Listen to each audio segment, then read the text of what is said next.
The worst kind of blame, and the most common, is on one's own biology. This is the great final irony of genetic determinism. The very belief of possessing inferior genes is perhaps our greatest obstacle to success. David Schenck, The Genius in All of Us.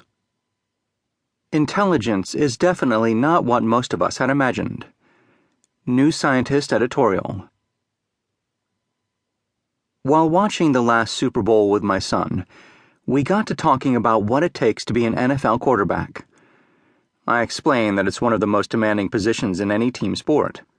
It takes a very special skill set to be able to read defenses, react appropriately to rapidly changing conditions, select a receiver, and deliver accurate passes, all while dodging very large, quick, and violent defensive players. My son asked me if I had ever played quarterback.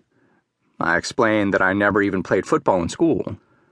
I jokingly added that I could have ended up playing in the NFL if I had been born with perfect vision, lightning-fast reflexes, and an elite throwing arm. Yeah, apart from those minor factors, I could have made it no problem. The underlying message was that I couldn't have been an NFL quarterback because I was shortchanged at birth. No fault of mine. Only later did it dawn on me that I had played the coward's card of genetic limitations in order to dodge the key fact that I had never even tried to play quarterback at any level anywhere. If I had participated in Pop Warner, middle school, and high school football, attended off-season camps and clinics, obsessed over success, prayed to a Joe Montana shrine in my bedroom, ate my Wheaties, and actually played the position, then maybe I could make some kind of a judgment about my genetic potential to throw spirals under pressure. If I had tried, I might have clawed my way into the NFL. I doubt it, given the odds, but who knows? The genetic potential to be a pro quarterback may be real, and inherited limitations may indeed exist, but we are not capable of identifying them in childhood, except perhaps where severe disabilities are present. Given countless factors that come into play on the road to NFL quarterback stardom, it is impossible to know who could not have made it. We can know with certainty who has the right stuff only after they make it. Far more important than the ability to throw a football well is potential intelligence, and this too is unknowable in the same way. Unfortunately, many people believe strongly in the existence of identifiable limits that fence in human minds. The reality, however, is that while one's current intellectual ability can be measured, intellectual potential cannot. Your brain is not cast in stone in the womb, in the first few years of life, and not even in adulthood.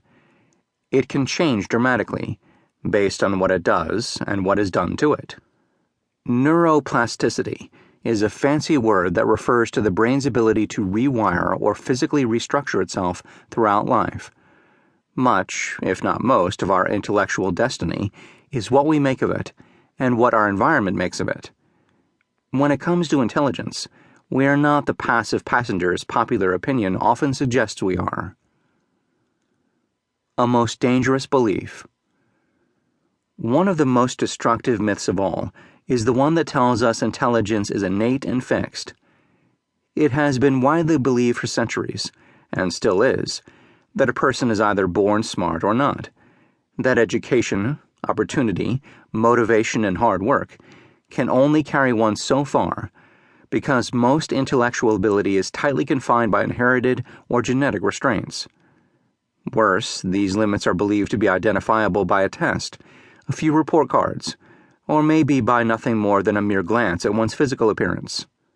Alfred Binet, the French psychologist who developed the intelligence quotient, IQ test in the early 1900s, would surely be one of its most vocal critics today if he were still alive. He created the test specifically for the purpose of identifying children who suffered from severe mental problems or learning disabilities, so that they could receive special attention early on. Binet never intended or imagined that his test, and its descendants such as the SAT and ACT, would be seen as valid ways to measure innate intelligence, and grounds for making sweeping assumptions about the innate intelligence of large groups of people. Yes, these types of tests can measure current ability